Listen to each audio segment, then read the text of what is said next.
ആര് നയിക്കും കോൺഗ്രസിനെ എന്നുള്ളതാണ് ഏറ്റവും പ്രധാനപ്പെട്ട ചോദ്യം. അതിനുള്ള ഉത്തരത്തിലേക്കുള്ള എന്തെങ്കിലും സൂചനകൾ ഇന്ന് തിരുവനന്തപുരത്ത് നിന്ന് വരുന്നുണ്ടോ എന്നതാണ് നമ്മൾ ആദ്യം ആരായുന്നത്. മുഖ്യമന്ത്രിയെ തീരുമാനിക്കുന്നതിനായുള്ള ഹൈക്കമാൻഡ് നിരീക്ഷകരുടെയും MLA-മാരുടെയും കൂടിക്കാഴ്ച അവസാനിച്ചിരിക്കുന്നു. മുഖ്യമന്ത്രി ഉടൻ പ്രഖ്യാപിക്കുമെന്ന് നിരീക്ഷകർ പറഞ്ഞു. അന്തിമ തീരുമാനമെടുക്കാൻ കോൺഗ്രസ് പ്രസിഡന്റിനെ ചുമതലപ്പെടുത്തി നിയമസഭാ കക്ഷിയോഗത്തിൽ പ്രമേയം പാസാക്കി. MLA-മാരുടെ പിന്തുണയിൽ അവകാശവാദവുമായി 3 നേതാക്കളുടെ പക്ഷവും രംഗത്ത് വന്നു. 45 MLA-മാരുടെ പിന്തുണയുണ്ടെന്ന് KC വേണുഗോപാൽ വിഭാഗം അവകാശപ്പെടുന്നു. 24 പേരുടെ പിന്തുണയുണ്ടെന്നാണ് രമേശ് ചെന്നിത്തല അനുകൂലികൾ പറയുന്നത്. 34 MLA-മാർ പിന്തുണച്ചെന്നാണ് VD സതീശൻ വിഭാഗത്തിന്റെ അവകാശവാദം. We have met all the MLAs, one by one we have met all the MLAs, and before that we had a legislative party meeting and one-line resolution was passed authorizing the Congress leadership, Congress president to take a decision on behalf of the Congress MLAs. Then the leadership wanted us to discuss one-on-one with all the MLAs, which we have discussed. And in the evening we are leaving for Delhi. We'll submit our report and then we are hopeful that decision will be taken soon. Meeting went on very well. There was an atmosphere of jubilance. Okay. The remarkable victory, the historic victory which the people of Kerala have given to us, the Congress party and the entire UDF. It's a matter of great joy. So the meeting was in this atmosphere that the meeting took place.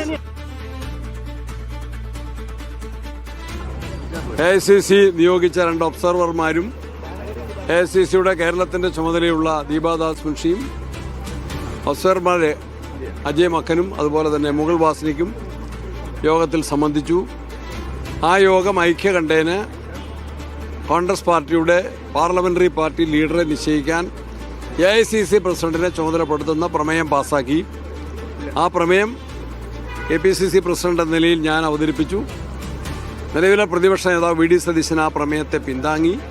ഐക്യകണ്ഠേന ആ പ്രമേയം പാസ്സായി. അത് AICCക്ക് നൽകിയിട്ടുണ്ട്. അതിനെ തുടർന്ന് AICCയുടെ 2 ഒബ്സർവർമാരും general സെക്രട്ടറിയും എല്ലാ MLA-മാരെയും ഒറ്റയ്ക്കൊറ്റയ്ക്ക് കണ്ട് അവരുടെ അഭിപ്രായങ്ങൾ ആരാഞ്ഞിട്ടുണ്ട്. അവർ ഇന്ന് വൈകുന്നേരം ഡൽഹിയിലേക്ക് മടങ്ങിപ്പോയി നാളെ ഹൈക്കമാൻഡിന് വിവരങ്ങൾ നൽകുന്നതും ഹൈക്കമാൻഡ് ഉചിതമായിട്ടുള്ള തീരുമാനങ്ങൾ അറിയിക്കുന്നതുമാണ്. ആകാംക്ഷാഭരിതമായ മണിക്കൂറുകളിലൂടെയാണ് ഇന്ദിരാഭവൻ കടന്നു പോകുന്നത്. സുനിൽ ഐസക് വിശദാംശങ്ങളുമായി. സുനിൽ, അങ്ങനെ നിരീക്ഷകർ ഈ MLA-മാരെ നേരിട്ട് കണ്ട് അവരുടെ അഭിപ്രായങ്ങൾ തേടുന്ന പ്രോസസ്സ് ഇപ്പോൾ പൂർത്തിയാക്കിയിരിക്കുന്നു. എന്താണ് അതിനകത്ത് നടന്നത്? ആരെയൊക്കെ പിന്തുണച്ചു, ആർക്ക് കൂടുതൽ പിന്തുണ കിട്ടി എന്ന കാര്യങ്ങളിലൊക്കെ എന്തെങ്കിലും സൂചനകൾ നമുക്ക് ലഭിക്കുന്നുണ്ടോ?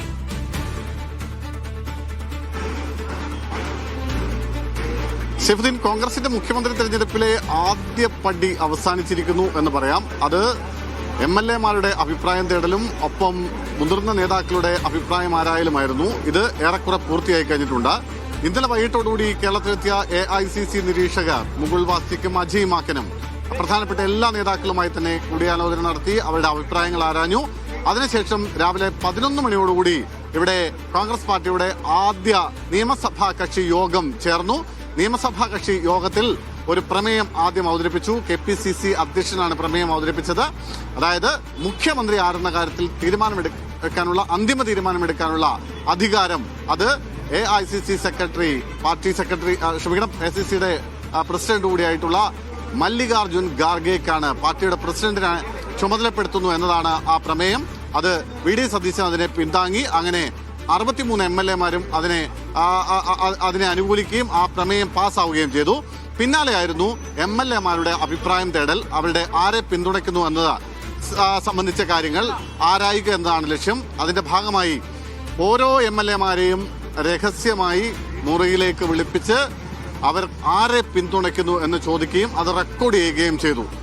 ഏതാണ്ട് ഒരു 3 മണിയോടുകൂടിയൊക്കെ 3-3:15 എനിക്ക് തോന്നുന്നു ഈ പ്രൊസീജിയർ ഏതാണ്ട് പൂർണ്ണമായും പൂർത്തിയായി.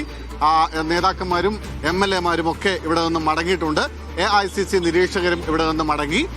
താജ് വിവാന്ത ഹോട്ടലിലാണ് ഈ നിരീക്ഷകർ താമസിക്കുന്നത്. അവിടേക്ക് ഘടകകക്ഷി നേതാക്കളോട് എത്താൻ ആവശ്യപ്പെട്ടിട്ടുണ്ട്. അവിടേക്ക് ഘടകകക്ഷി നേതാക്കൾ 4:30 എത്തുമെന്നാണ് അറിയാൻ കഴിയുന്നത്. മുസ്ലിം ലീഗിനെ പ്രതിനിധീകരിച്ചുകൊണ്ട് PK കുഞ്ഞാലിക്കുട്ടിയും ET മുഹമ്മദ് ബഷീറും PMA സലാമുമാണ് അവിടേക്ക് എത്തുക. ജോസഫ് കേരള കോൺഗ്രസിനെ പ്രതിനിധീകരിച്ചുകൊണ്ട് PJ ജോസഫും മകൻ അബു ജോസഫും എത്തുമെന്ന് അറിയിക്കുന്നു. അതല്ലെങ്കിൽ അബു അല്ലെങ്കിൽ മോൻസ് ആയിരിക്കും ഉണ്ടാവുക. ഒരുപക്ഷെ 3 പേരും കൂടി എത്താനും സാധ്യതയുണ്ട്. അങ്ങനെ അതുപോലെ RSPക്ക് വേണ്ടി ഷിബു ബേബി ജോൺ, അങ്ങനെ ഈ ഘടകകക്ഷികളുടെയൊക്കെ നേതാക്കളുടെ അല്ലെങ്കിൽ ഘടകകക്ഷികളുടെ അഭിപ്രായം ആരായുക എന്നതാണ് പ്രധാനപ്പെട്ട ഒരു കാര്യം. നമുക്ക് ലഭിക്കുന്ന വിവരം അനുസരിച്ചാണെങ്കിൽ ഘടകകക്ഷി നേതാക്കൾ എല്ലാവരും VD സതീശനെ പിന്തുണയ്ക്കുന്ന ഒരു സാഹചര്യം നിലവിലുണ്ട്. അതിൽ KC വേണുഗോപാൽ വിഭാഗത്തിന് വലിയ അതൃപ്തിയുമുണ്ട്. അതുകൊണ്ടാണ് KC വേണുഗോപാൽ വിഭാഗത്തിന്റെ പ്രധാനപ്പെട്ട ആളുകളിൽ ഒരാളായിട്ടുള്ള മാത്യു കുഴൽനാടൻ ലീഗ് അത്തരത്തിൽ കോൺഗ്രസിന്റെ ആഭ്യന്തര കാര്യത്തിൽ ഇടപെടേണ്ട, പാർലമെന്ററി പാർട്ടി ലീഡറെ ഞങ്ങൾ തീരുമാനിച്ചോളാം എന്ന് പറഞ്ഞത്. എന്തായാലും അതിനെതിരെയും പ്രതിഷേധമൊക്കെ വരുന്നുണ്ട്. അതൊക്കെ അവിടെ നിൽക്കട്ടെ. എന്തായാലും ഈ MLA-മാരെ കണ്ടതിന് തൊട്ട് പിന്നാലെ തന്നെ ഇപ്പോൾ അവകാശവാദവുമായി 3 ഗ്രൂപ്പുകളും രംഗത്തെത്തിയിട്ടുണ്ട്. അതിൽ 45 MLA-മാരുടെ പിന്തുണയുണ്ടെന്നാണ് KC വേണുഗോപാലിനെ അനുകൂലിക്കുന്ന വിഭാഗം പറയുന്നത്. 24 പേരുടെ പിന്തുണയുണ്ടെന്ന് ചെന്നിത്തല വിഭാഗം പറയുന്നു. 34 MLA-മാർ തങ്ങളെ പിന്തുണച്ചെന്ന് VD സതീശനെ അനുകൂലിക്കുന്ന ആളുകളും പറയുന്നു. എന്തായാലും ഇത് സംബന്ധിച്ച കൃത്യമായ കണക്ക് ആർക്കും അറിയില്ല. കാരണം ഇതൊരു രഹസ്യ സർവേ ആയിരുന്നു.